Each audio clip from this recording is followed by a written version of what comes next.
There has been this revolving door between Monsanto's corporate offices and the various regulatory and judicial bodies that have made the key decisions.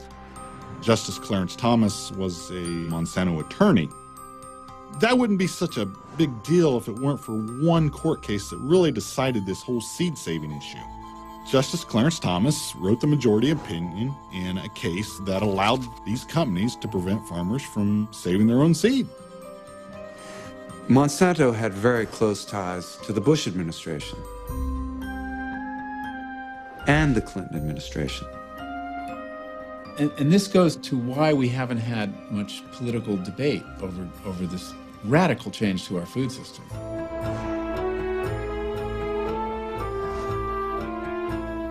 The last 25 years, our government has been dominated by the industries that it was meant to be regulating.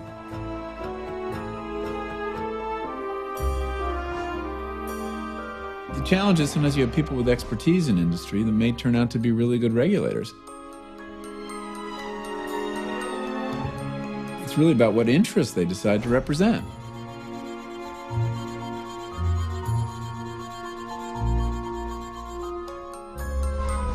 You're talking about power, centralized power. And that power is being used against the people who are really producing the food, like the farmers. It's being used against the workers who work for these companies.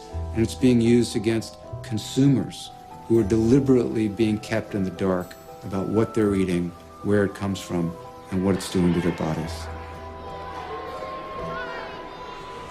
Good afternoon, Madam Chair and members. SB 63 is a consumer right-to-know measure.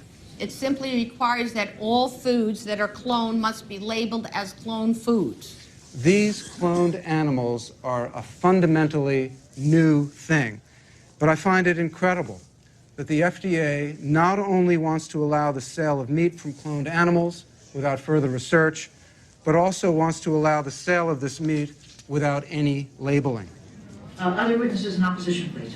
Noelle Kramers with California Farm Bureau, and if I can point out, the reason that we are concerned with labeling is it creates unnecessary fear in consumers' mind until the industry has an opportunity to educate why we want to use this technology and the value of the technology. We don't feel that consumers just having a warning label will help them. Please call the roll. The bill has a motion. Cox? Cox, no. Maldonado? These companies fight tooth and nail against labeling.